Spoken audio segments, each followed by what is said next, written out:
கிறிஸ்துவுக்குள் மிகவும் பிரியமான சகோதர சகோதரிகளே, இயேசு கிறிஸ்துவின் நாமத்தினாலே உங்கள் யாவருக்கும் எனது அன்பின் நல்வாழ்த்துதலையும் வணக்கத்தையும் தெரிவித்துக் கொள்கிறேன்.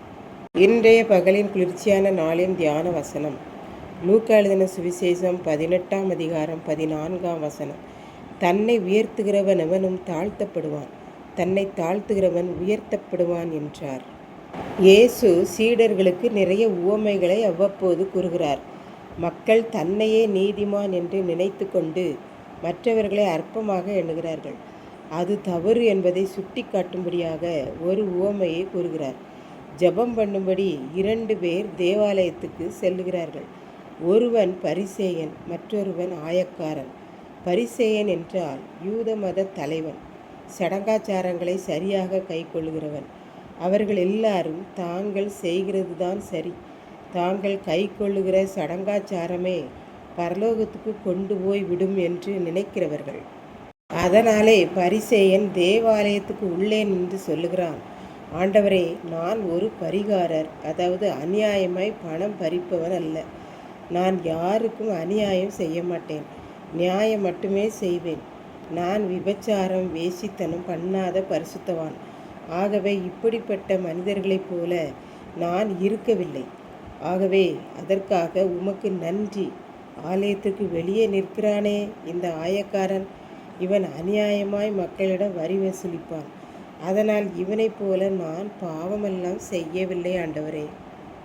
ஒரு வாரத்தில் 2 நேர உபவாசம் இருக்கிறேன். என்னுடைய சம்பாத்தியத்தில் எல்லாவற்றிலும் தசமபாகம் கொடுத்து வருகிறேன் என்று ஜெபம் பண்ணினான்.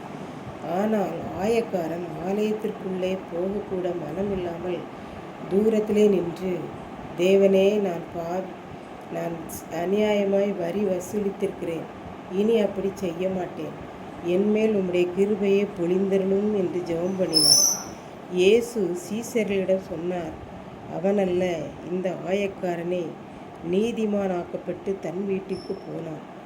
அதனால் நீங்கள் மற்றவர்களையே குற்றவாளிகளாக பார்க்காமல் என்னண்டை வரும்போது உங்களை தாழ்த்தி ஜெபம் பண்ணுங்கள். அப்போதுதான் நீங்கள் உயர்த்தப்படுவீர்கள், நீதிமான் ஆக்கப்படுவீர்கள் என்று சொன்னார்.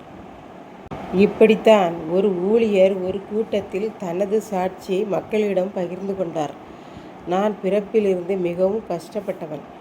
என் அம்மா ஒரு ஏழை கூலி தொழிலாளி. கல் உடைத்துதான் என்னை வளர்த்தார்கள். சிறு வயதிலேயே அப்பா தவறிப்போனார்.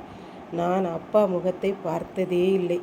என் அம்மா கல் உடைத்து கைகளெல்லாம் காயப்பட்டு பார்க்கவே முடியாதபடி இருக்கும். ஆனால் என்னை அவ்வளவு கஷ்டப்பட்டு வளர்த்து படிக்க வைத்தார்கள். நான் வளர்ந்து பெரியவனானேன்.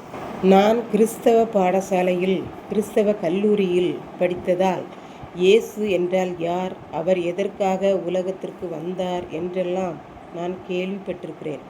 ஒரு நாள் கல்லூரியில் ஒரு ஊழியர் ஜெபத்தில் சொன்னார், இந்த இயேசுவுக்காக யாரெல்லாம் உங்களை அர்ப்பணிக்கிறீர்கள் என்று கேட்டார். நான் எழுந்து நின்றேன். ஏனென்றால் நான் பாவி என்பதை உணர்ந்தபடியினாலே இந்த இயேசுவுக்காக என்னை அர்ப்பணித்தேன். அன்றிலிருந்து இன்று வரை அவருக்காக ஊழியம் செய்து வருகிறேன். என் அம்மாவும் மிகவும் சந்தோஷப்பட்டார்கள். இன்று நான் குடும்பமாக இருக்கிறேன், என் அம்மாவும் என்னோட கூட இருக்கிறார்கள் என்று கூறி அம்மாவை மேடையில் எழுப்பிவிட்டு அறிமுகப்படுத்தினார். மக்கள் எல்லாரும் கைதட்டி சந்தோஷப்பட்டு இயேசுவுக்கு நன்றி கூறினார்கள். இதை கேட்டுக்கொண்டிருக்கும் எனக்கன்பானவர்களே, இன்றைக்கு நம்முடைய ஜெபம் எப்படி இருக்கிறது?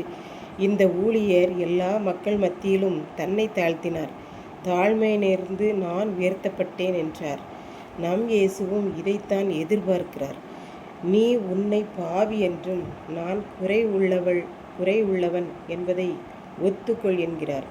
யாரெல்லாம் தன்னை உணர்கிறீர்களோ, தன்னை தாழ்த்தி ஆண்டவருக்கு உங்களை அர்ப்பணிக்கிறீர்களோ, அங்கே அவர்கள் நடுவில் வந்து அவர்களை உயரமான இடத்திற்கு கொண்டு போய் ஆசீர்வதிக்கிறேன் என்று கூறுகிறார். ஆகவே நாம் நம்மை தாழ்த்தி உயர்த்தப்படுவோமாக. கர்த்தர் தாமே இந்த வார்த்தைகளை ஆசீர்வதிப்பாராக. ஆமென். ஜெபம். எங்களை நேசிக்கிற அன்பின் ஆண்டவரே, இந்த அருமையான நல்ல நாளுக்காக நன்றி செலுத்துகிறேன். இப்போதும் இதை கேட்டு கொண்டிருக்கிற ஒவ்வொரு பிள்ளைகளும் தங்களை தாழ்த்தி ஜெபம் பண்ணி உயர்த்தப்பட அருள் புரியும்.